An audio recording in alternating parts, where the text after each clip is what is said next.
Hello everyone, আমি আমাৰ YouTube channel study বাৰত ক্লাছ 10ৰ ৰিভিজনৰ বাবে মেথছৰ বিভিন্ন ভিডিঅ' আপলোড কৰিছোঁ। আজি আমি ৰিভিজন ছিৰিজত ক্লাছ 10ৰ ছায়েন্সৰ প্ৰথম চেপ্টাৰ ৰাসায়নিক বিক্ৰিয়া আৰু সমীকৰণত থকা টাইপছ অফ ৰিয়েকশ্যন অৰ্থাৎ ৰাসায়নিক বিক্ৰিয়াৰ প্ৰকাৰৰ বিষয়ে আলোচনা কৰিম। গতিকে দেৰি নকৰি ভিডিঅ'টো আৰম্ভ কৰোঁ। মই অলৰেডি ক'লোঁ যে টাইপছ অফ ৰিয়েকশ্যন যিখিনি কনচেপ্ট সেইটো আমাৰ ফাৰ্ষ্ট চেপ্টাৰত আছে। ফাৰ্ষ্ট চেপ্টাৰ টাইপছ অফ ৰিয়েকশ্যনৰ বাদেও আমাৰ অন্য এটা ইম্পৰ্টেণ্ট কনচেপ্ট আছে, সেইটো হৈছে ৰাসায়নিক সমীকৰণ এটা আমি কেনেকৈ বেলেঞ্চ বা সমতুল্য কৰিব পাৰোঁ। সেই সমতুল্যকৰণৰ প্ৰক্ৰিয়াটো আমি নেক্সট ভিডিঅ'ত আলোচনা কৰিম। আজি আমি টাইপছ অফ ৰিয়েকশ্যনৰ বিষয়ে আলোচনা কৰিম। চ' টাইপছ অফ ৰিয়েকশ্যন আমাৰ 5 প্ৰকাৰৰ আছে। আমাৰ বুকত কেই প্ৰকাৰৰ টাইপছ অফ ৰিয়েকশ্যন দিয়া আছে? 5 প্ৰকাৰৰ। সেই ৰিয়েকশ্যনকেইটা হৈছে সংযোজন, বিযোজন, অপসাৰণ, ডি অপসাৰণ, জাৰণ আৰু বিজাৰণ। গতিকে আমি এটা এটা ৰিয়েকশ্যনৰ বিষয়ে উইথ এক্সাম্পল আলোচনা কৰিম। চ' আমাৰ ফাৰ্ষ্ট ৰিয়েকশ্যনটো কি আছে? সংযোজন বিক্ৰিয়া। সংযোজনৰ ইংলিছ নামটো চোৱা, কি লিখা আছে? Combination reaction. কম্বিনেশ্যন মানে আমি জানো যে দুটা বা ততোধিক বস্তুক লগাই দিলে তাক আমি কি বুলি কওঁ? কম্বাইন কৰা, অৰ্থাৎ তাক আমি অসমীয়াত কি বুলি কওঁ? সংযোজন কৰা বুলি ক'ম। অ'কে, এতিয়া উইথ এক্সাম্পল মই বুজাই দিওঁ। কি হ'ব? আমি যদি কাৰ্বন লওঁ আৰু তাক আমি অক্সিজেনৰ লগত লগাই দিওঁ, তেতিয়াহ'লে কি উৎপন্ন হ'ব? কাৰ্বন ডাই অক্সাইড উৎপন্ন হ'ব। গতিকে ইয়াতে চোৱা, ইয়াতে আমাৰ কি হৈছে? কাৰ্বন আৰু অক্সিজেন লগ লাগি পেলাই কি উৎপন্ন হৈছে? আমাৰ কাৰ্বন ডাই অক্সাইড উৎপন্ন হৈছে। ইয়াতে চোৱা, দুটা বস্তু লগ লাগিছে, কাৰ্বন আৰু অক্সিজেন, আৰু লগ লাগি কি উৎপন্ন হৈছে? এটা আমাৰ বস্তু উৎপন্ন হৈছে, এইটো হৈছে কাৰ্বন ডাই অক্সাইড। অৰ্থাৎ যিবোৰ বিক্ৰিয়াত আমাৰ দুটা বা ততোধিক বিক্ৰিয়ক পদাৰ্থ লগ লাগি, ইয়াতে বিক্ৰিয়ক পদাৰ্থ মানে কি? ইয়াতে বিক্ৰিয়ক পদাৰ্থ মানে হৈছে আমাৰ কাৰ্বন আৰু অক্সিজেন। কি বুলি কওঁ আমি সিহঁতক? সিহঁতক আমি কওঁ বিক্ৰিয়ক পদাৰ্থ। আৰু কাৰ্বন ডাই অক্সাইডক আমি কি বুলি কওঁ? বিক্ৰিয়াজাত পদাৰ্থ। কি কওঁ? বিক্ৰিয়াজাত পদাৰ্থ। বিক্ৰিয়াজাত পদাৰ্থ। গতিকে যি দুটা লগ লাগিব সিহঁতক আমি কি বুলি ক'ম? সিহঁতক আমি ক'ম বিক্ৰিয়ক পদাৰ্থ, আৰু যিটো উৎপন্ন হ'ব, উৎপন্ন হোৱাটোক আমি কি বুলি ক'ম? বিক্ৰিয়াজাত পদাৰ্থ বুলি ক'ম। এতিয়া ডেফিনেশ্যনটোলৈকে আহোঁ। ডেফিনেশ্যনটো কি আছিল আমাৰ? যিবোৰ বিক্ৰিয়াত দুটা বা ততোধিক বিক্ৰিয়ক পদাৰ্থ লগ হৈ এটা মাথো বিক্ৰিয়াজাত পদাৰ্থ উৎপন্ন হয়, তেনেবোৰ বিক্ৰিয়াক কি বুলি কয়? সংযোজন বিক্ৰিয়া বুলি কোৱা হয়। আই থিংক তোমালোকে বুজি পালা। এতিয়া আমি আৰু এটা এক্সাম্পলৰ সহায়ত বিক্ৰিয়াটো পুনৰ এবাৰ বুজি লওঁ। অ'কে, বিক্ৰিয়াটোত আমি এবাৰ কি লওঁ? Calcium oxide. কেলছিয়াম অক্সাইড মানে কি? পোৰা চূণ। তাক আমি ক'ত ডুবাই দিম? পানীত ডুবাই দিম। H2O মানে পানী বুলি আমি জানো। এতিয়া ইহঁত দুটা লগ লাগি পেলাই কি উৎপন্ন হ'ব? কেলছিয়াম হাইড্ৰক্সাইড উৎপন্ন হ'ব। এতিয়া ইয়াতেও আমাৰ কি হৈছে চোৱা, ইয়াতেও আমাৰ কেলছিয়াম অক্সাইড আৰু পানী লগ লাগিছে, দুটা বস্তু লগ লাগিছে। দুটা বস্তু লগ লাগি পেলাই আমাৰ কি উৎপন্ন হৈছে? কেলছিয়াম হাইড্ৰক্সাইড উৎপন্ন হৈছে। গতিকে এইটো আমাৰ কি হ'ব? সংযোজন বিক্ৰিয়াই হ'ব। আই থিংক তোমালোকে সংযোজন বিক্ৰিয়া ভালদৰে বুজি পালা। এতিয়া আমি নেক্সট বিক্ৰিয়া অৰ্থাৎ বিযোজন বিক্ৰিয়ালৈকে আগবাঢ়োঁ। বিযোজন বিক্ৰিয়াৰ ইংলিছত আমি কি বুলি কওঁ? ডিকম্পজিশ্যন ৰিয়েকশ্যন বুলি কওঁ। ডিকম্প'জ মানে কি? বস্তুবোৰ ভাঙি যোৱা বা পচি যোৱা, সেইটোক আমি কি বুলি কওঁ? ডিকম্প'জ হোৱা বুলি কওঁ। গতিকে বিযোজন বিক্ৰিয়াত কি হ'ব? এটা বস্তু থাকিব, সেইটো ভাঙি নতুন নতুন বস্তুৰ উৎপন্ন হ'ব। এটা এক্সাম্পল লৈ লওঁ। এক্সাম্পলটোত আমি কি ল'ম? যে আমি ল'ম FeSO4। FeSO4ক কি বুলি কওঁ? আমি ফেৰাছ ছালফেট বুলি কওঁ। কি বুলি কওঁ? আমি FeSO4ক কওঁ ফেৰাছ, অতেকেৰে ফে, অতেকেৰে ৰা, দ্বিতীয় ছ, ferrous sulphate. Sulphate, ferrous sulphate. তাৰ লগত সেইটোক আমি যদি কি কৰোঁ? তাপ দিওঁ। কি কৰিম আমি? তাপ দিওঁ। তাপ দিলে কি হ'ব? আমাৰ ফেৰাছ ছালফেটটো ভাঙি যাব। ফেৰাছ ছালফেটটো ভাঙি আমাৰ কি উৎপন্ন হ'ব? আমাৰ উৎপন্ন হ'ব ফেৰিক অক্সাইড, Fe2O3। এইটোক আমি কি বুলি কওঁ? Ferric oxide. তাৰপিছত আমাৰ উৎপন্ন হ'ব SO2 SO2 কি হয় আমাৰ সালফাৰ ডাই অক্সাইড যেনেকৈ আমাৰ কাৰ্বন ডাই অক্সাইড আছে CO2 সো সালফাৰ থকাৰ কাৰণে কি হৈছে আমাৰ সালফাৰ ডাই অক্সাইড হৈছে নেক্সট আমাৰ কি উৎপন্ন হ'ব আমাৰ sulphur try oxide SO3 try কিয় হৈছে এইটো কাৰণ ইয়াতে 2 থকাৰ কাৰণে আমি কি কৈছিলো 2 থকাৰ কাৰণে আমি কৈছিলো যে ডাই অক্সাইড ইয়াতে যেহেতু 3 আছে আমি কি কম সালফাৰ ট্ৰাই অক্সাইড ওকে এতিয়া আমি ৰিয়েকচনটো ভালকৈ বুজো কি আছিল আমাৰ প্ৰথমতে আমি লৈছিলো ফেৰাছ সালফেটক যেতিয়া আমি তাপ দিলো কি উৎপন্ন হ'ল আমাৰ ফেৰিক অক্সাইড আৰু কি উৎপন্ন হ'ল সালফাৰ ডাই অক্সাইড আৰু আমাৰ উৎপন্ন হ'ল সালফাৰ ট্ৰাই অক্সাইড এতিয়া আমি ইয়াতে কি লক্ষ্য কৰিছো এটা আমাৰ কি আছিল এবাৰ বিক্ৰিয়ক পদাৰ্থ আছিল তাৰ পৰা আমাৰ বিক্ৰিয়াজাত পদাৰ্থ কেইটা উৎপন্ন হ'ল তিনিটা বিক্ৰিয়াজাত পদাৰ্থ উৎপন্ন হ'ল অৰ্থাৎ যিবোৰ ৰাসায়নিক বিক্ৰিয়া এবিধ বিক্ৰিয়ক পদাৰ্থৰ পৰা একাধিক বিক্ৰিয়াজাত পদাৰ্থৰ উৎপন্ন হয় তেনেবোৰ ৰাসায়নিক বিক্ৰিয়াক আমি কি বুলি কওঁ তেনেবোৰ ৰাসায়নিক বিক্ৰিয়াকে কোৱা হয় বিয়োজন বিক্ৰিয়া আই থিংক তোমালোকে বিয়োজন বিক্ৰিয়াটো বুজি পালা এতিয়া আমি আন এটা এক্সাম্পল লৈ বিয়োজন বিক্ৰিয়াটো ৰিভাইজ কৰি লওঁ সো আমি কি ললো এবাৰ লৈছো আমি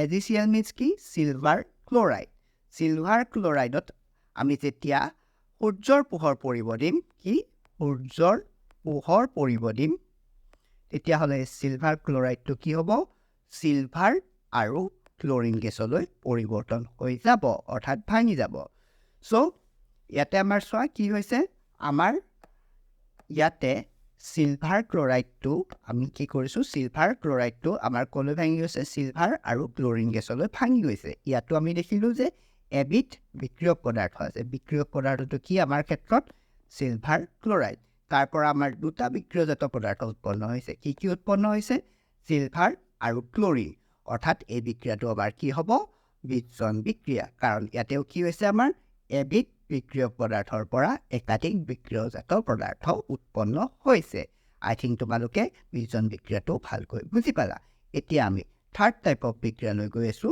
যিটো হৈছে আমাৰ অপসাৰণ বিক্ৰিয়াটো বুজাৰ আগতে আমি সক্ৰিয়তা শ্ৰেণী বুজিব লাগিব সক্ৰিয়তা শ্ৰেণীটো তোমালোকৰ কিতাপৰ 45 নম্বৰ পেজত আছে 45 পেজত চোৱা তাতে এটা লিষ্ট পাবা তোমালোকে সেই লিষ্টটোত এনেকৈ আছে প্ৰথম ধাতু আছে কি পটেছিয়াম তাৰপিছৰটো কি আছে ছডিয়াম তাৰপিছৰটো আছে কেলছিয়াম এলুমিনিয়াম এনেকৈ গৈ লাষ্টত কি আছে আমাৰ AU অৰ্থাৎ কি আছে আমাৰ গোল্ড আছে ওকে গোল্ড এতিয়া ইয়াতে কি হৈছে যিমান ক্ৰমান্বয়ে তললৈ নামি আহিছে আমাৰ কি হৈছে সক্ৰিয়তাবোৰ কমি আহিছে এটা এক্সাম্পলৰ সহায়ত কথাটো বুজো AU মানে কি হয় আমাৰ গোল্ড অৰ্থাৎ সোণ আমি হাতত পিন্ধি থাকোঁ আৰু এনি টাইম পানী লাগি থাকে কিন্তু সোণৰ আমাৰ কি নহয় ক্ষয় নহয় কিন্তু পটেছিয়াম আৰু ছডিয়াম যদি আমি পানীত পেলাই দিওঁ তাতে কি হয় জুই জ্বলি যায় তদুপৰি আমি পটেছিয়াম আৰু ছডিয়াম মুক্তভাৱে ৰাখিব নোৱাৰোঁ কাৰণ মুক্তভাৱে ৰাখিলে কি হ'ব তাতো জুই জ্বলি যোৱাৰ সম্ভাৱনা থাকে সেইবাবে আমি কি কৰোঁ পটেছিয়াম আৰু ছডিয়াম ক'ত ৰাখোঁ আমি কেৰাচিনৰ ভিতৰত ৰাখোঁ তোমালোকে এই কুৱেশ্যনটোৰ এনচাৰ নিশ্চয় জানা যে ছডিয়ামক কিয় কেৰাচিন তেলত ডুবাই ৰখা হয় কাৰণ তাৰ সক্ৰিয়াটো বহুত বেছি হয় এতিয়া আমাক এইখিনি কিয় লগা হ'ল কাৰণ অপসাৰণ বিক্ৰিয়াত আমাক কি হ'ব এটা শক্তিশালী ধাতুৱে আন এটা শক্তিশালী ধাতু কি কৰিব আমাৰ অপসাৰণ ঘটাব অৰ্থাৎ ডিছপ্লেচ কৰি দিব এটা ধাতুৱে আন এটা ধাতুৰ জাগা লৈ ল'ব এতিয়া আমি বিক্ৰিয়াটো চাওঁ এটা এক্সাম্পলৰ সহায়ত আমি ভালকৈ অপসাৰণ বিক্ৰিয়ানো কি তাক বুজি লওঁ অপসাৰণ বিক্ৰিয়া বুজিবৰ বাবে মই এটা ৰাসায়নিক বিক্ৰিয়া লিখোঁ ৰাসায়নিক বিক্ৰিয়াটো এনেকুৱা ধৰণৰ যে Fe মানে কি আইৰণক কাৰ লগত আমি ৰিয়েকশ্যন কৰাম কপাৰ ছালফেটৰ লগত ৰিয়েকশ্যন কৰাম কপাৰ ছালফেটৰ লগত ৰিয়েকশ্যন কৰিলে এতিয়া চোৱা ইয়াতে আমাৰ কি সক্ৰিয়তা শ্ৰেণীটোত তোমালোকে যদি চোৱা আইৰণ কপাৰতকৈ কি হয় অধিক শক্তিশালী হয় তোমালোকে পেজ 45ত চালে দেখা পাবা যে যিটো আইৰণ হয় আইৰণটো ক'ত আছে কপাৰতকৈ ওপৰত আছে কপাৰ মানে কি তামতকৈ আইৰণটো কি আছে ওপৰত আছে অৰ্থাৎ আইৰণৰ সক্ৰিয়তা কি হয় কপাৰতকৈ বেছি হয় সেইবাবে আইৰণে কি কৰিব আইৰণে কপাৰক লাঠ মাৰি দিব লাঠ মাৰি ওলাই পেলাব ওলাই সি কি কৰিব কপাৰৰ ঘৰত গৈ সোমাই যাব অৰ্থাৎ কি গঠন হ'ব আমাৰ গঠন হ'ব আইৰণ সালফেট আৰু কপাৰটো যিহেতু ওলাই গ'ল সো আমি এক্সট্ৰাকৈ এটা কি লিখিলোঁ Cu লিখিলোঁ আই থিংক তোমালোকে এইটো বুজি পালা ইয়াতে কি হ'ল এটা অধিক সক্ৰিয় মৌলয় তাতকৈ কম সক্ৰিয় মৌল এটাক তাৰ জাগাৰ পৰা ওলাই পঠালে আৰু এইটোকে আমি কি বুলি কওঁ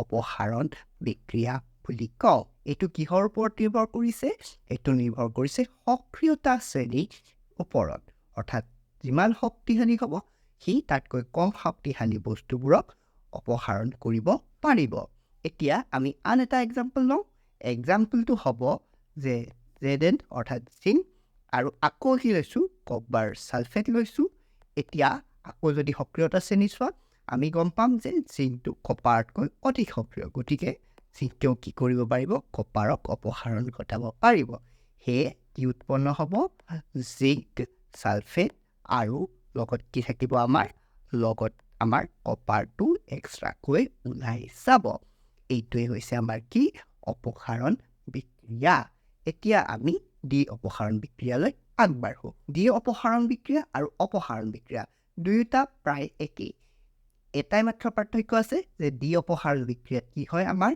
দুয়োটা যৌগ থাকে আৰু অপসাৰণ বিক্ৰিয়াত আমাৰ এটা যৌগ আৰু এটা কি থাকে মৌল থাকে কিন্তু দুয়োটাতে কি হ'ব আমাৰ শক্তিশালী মৌলটোই তাতকৈ কম শক্তিশালী মৌলটোক অপসাৰিত কৰিব সেইবাবে যেহেতু ইয়াতে দুটা যৌগ আছে ডি অপসাৰণ হ'ব আৰু ইয়াতে কি হ'ব দুটা বস্তুৰ অপসাৰণ ঘটিব সেইবাবে আমি তাক কি বুলি কওঁ ডি অপসাৰণ বুলি কওঁ এতিয়া আমি এটা এক্সাম্পল ল'লে কনচেপ্টটো আমাৰ ভালকৈ ক্লিয়াৰ হ'ব অ'কে চ' ইয়াতে কি আছে আমাৰ প্ৰথম এক্সাম্পলটো আমি লওঁ যে ছ'ডিয়াম সালফেট ল'লোঁ ছ'ডিয়াম সালফেট প্লাছ বেৰিয়াম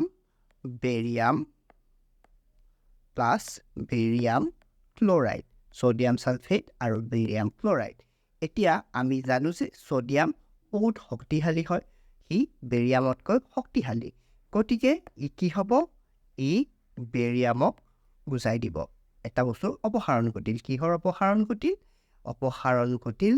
বেৰিয়ামৰ অপসাৰণ ঘটি পেলাই কি উৎপন্ন হ'ল বেৰিয়ামৰ জাগাত কোন আহিল ছ'ডিয়াম আৰু লগত কি আহিল ক্ল'ৰিন অৰ্থাৎ কি উৎপন্ন হ'ল ছ'ডিয়াম ক্ল'ৰাইড আৰু ইফালে যিটো বেৰিয়াম ওলাই গ'ল এইবাৰ অকলে নাথাকে এইবাৰ সি কাৰ লগত গুচি যাব এইবাৰ সি ছ'ডিয়ামৰ ঘৰত গুচি যাব আৰু ছ'ডিয়ামৰ ঘৰত গুচি গৈ পেলাই কি উৎপন্ন কৰিব ছ'ডিয়ামৰ ঘৰত গুচি গৈ উৎপন্ন কৰিব বেৰিয়াম সালফেট এইটো হৈছে আমাৰ ৰিয়েকশ্যনটো এইটোক আমি এটা বেলেগ ধৰণেও বুজিব পাৰোঁ সেইটো আমি কেনেকৈ চাব পাৰোঁ যে ছ'ডিয়াম কি হয় আমাৰ ধাতু গতিকে ছ'ডিয়াম আমাৰ কি হ'ব পজিটিভ আয়ন গঠন কৰিব আৰু সালফেট আমাৰ নেগেটিভ হ'ব একেদৰে বেৰিয়াম ধাতু চ' পজিটিভ আয়ন ক্ল'ৰিন অধাতু গেছ হয় নেগেটিভ থাকিব ইয়াতে কি হ'ব ইয়াতে থকা পজিটিভটো ইয়াৰ নেগেটিভটোলৈ গুচি যাব আৰু ইয়াৰ পজিটিভটো ইয়াৰ নেগেটিভটোলৈ গুচি যাব আমি সেই ধৰণেও ডি অপসাৰণ বিক্ৰিয়াটোক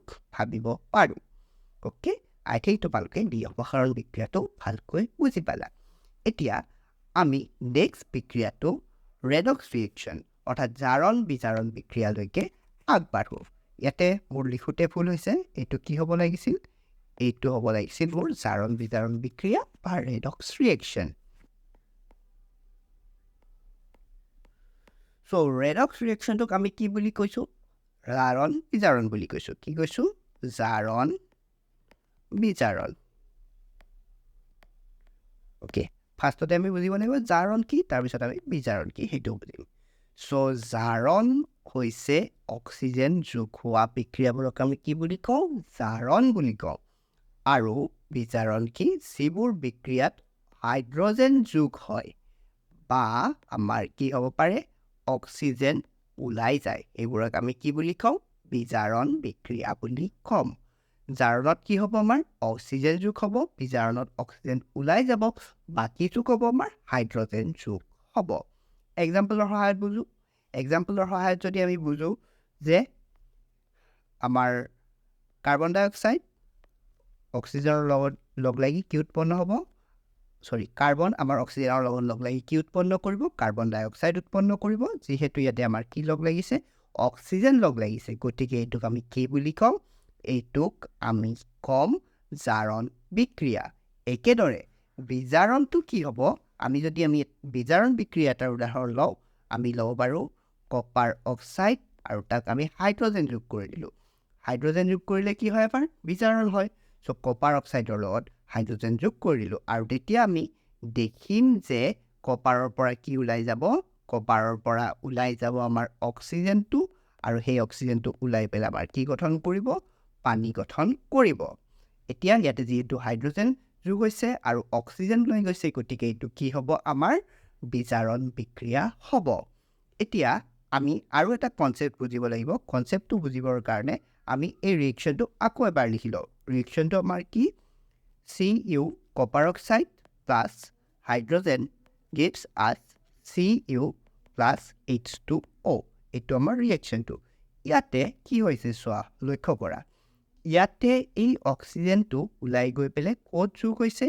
অক্সিজেনটো ওলাই গৈ পেলাই আমাৰ কি হৈছে অক্সিজেনটো ওলাই গৈ পেলাই আমাৰ হাইড্ৰজেনৰ লগত লগ লাগিছে হয় চ' আমি কি ক'ব পাৰোঁ এই হাইড্ৰজেনটোৰ আমাৰ কি হৈছে হাইড্ৰজেনৰ লগত যিহেতু অক্সিজেন লগ লাগিছে গতিকে হাইড্ৰজেনটোৰ আমাৰ কি হৈছে জাৰণ হৈছে কাৰণ জাৰণ মানে কি অক্সিজেন যোগ হোৱা আনহাতে আমি যদি এইটো চাওঁ ইয়াতে আমাৰ কি হৈছে ইয়াতে আমাৰ অক্সিজেনটো ওলাই গৈছে গতিকে এইটো কি হৈছে আমাৰ বিজাৰণ হৈছে চ' আমি লক্ষ্য কৰিলোঁ যে য'ত জাৰণ হয় তাত আমাৰ কি হ'ব বিজাৰণ হ'ব চোৱা কি হ'ল ইয়াতে CuO আছে সেই আমাৰ ইয়াতে কপাৰ হৈ গ'ল আমাৰ অৰ্থাৎ কি হ'ল অক্সিজেনটো ওলাই গ'ল ওলাই যোৱাৰ লগে লগে সেইটো কি হৈ গ'ল আমাৰ বিজাৰণ হ'ল কিন্তু হাইড্ৰজেনৰ লগত সেই অক্সিজেনটো গৈ যোগ হ'ল গতিকে সেইটো আমাৰ কি হৈ গ'ল জাৰণ হৈ গ'ল অৰ্থাৎ জাৰণ আৰু বিজাৰণ সদায় আমাৰ কি হয় একেলগে সংঘটিত হয় আৰু জাৰণ বিজাৰণক একেলগে আমি কি বুলি কওঁ ৰেডক্স ৰিয়েকশ্যন বুলি কওঁ আই থিংক তোমালোকে ৰেডক্স ৰিয়েকশ্যন কি সেইটো ভালকৈ বুজি পালা এতিয়া আমি আমাৰ মেইন যি 5টা ৰিয়েকশ্যন আছিল 5টা ৰিয়েকশ্যন আমাৰ শেষ হ'ল এতিয়া আমি 2টা এক্সট্ৰা ৰিয়েকশ্যন পঢ়িম তাপবৰ্জী বিক্ৰিয়া আৰু নেক্সটটো হৈছে কি আমাৰ তাপগ্ৰাহী বিক্ৰিয়া চ' তাপবৰ্জী বিক্ৰিয়াটোত কি হ'ব আমাৰ তাপ উৎপন্ন হ'ব কি হ'ব আমাৰ তাপ উৎপন্ন হ'ব তাপ উৎপন্ন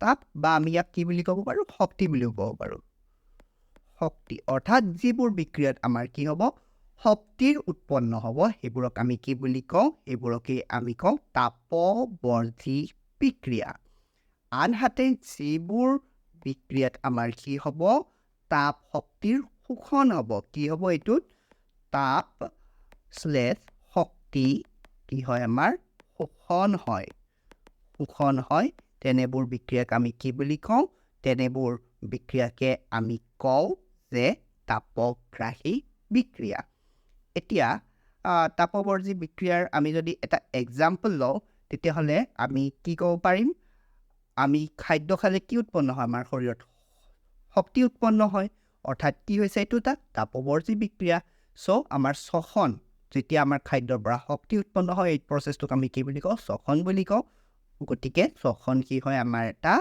তাপবৰ্জী বিক্ৰিয়া হয় তাপবৰ্জী বিক্ৰিয়াৰ যদি আমি এক্সাম্পল ল'ব লগা হয় তেতিয়াহ'লে আমি বিয়োজন বিক্ৰিয়ালৈ ঘূৰি যাওঁ বিয়োজন বিক্ৰিয়া এইটো এতিয়া এই বিক্ৰিয়াটোত তোমালোকে লক্ষ্য কৰা যে ইয়াতে কি হৈছে সূৰ্যৰ পোহৰ শোষণ হৈছে সূৰ্যৰ পোহৰৰ যেতিয়া পোহৰ পৰিছে তেতিয়া আমাৰ কি হৈছে চিলভাৰ ক্লৰাইড কিহলৈ পৰিৱৰ্তন হৈ গৈছে চিলভাৰ আৰু ক্লৰিনলৈকে পৰিৱৰ্তন হৈ গৈছে অৰ্থাৎ সূৰ্যৰ পোহৰৰ পৰা ইহঁতে শক্তি শোষণ কৰিছে যাৰ ফলত এই বিক্ৰিয়াটো সংঘটিত হৈছে গতিকে এই বিক্ৰিয়াটো আমাৰ কি হ'ব এই বিক্ৰিয়াটো হ'ব আমাৰ তাপগ্ৰাহী বিক্ৰিয়া গতিকে আমি এটা এক্সাম্পল পাই গ'লোঁ তাপগ্ৰাহী বিক্ৰিয়াৰ এক্সাম্পলটো কি AgCl অৰ্থাৎ silver chloride gives us AgNCl2 in presence of sunlight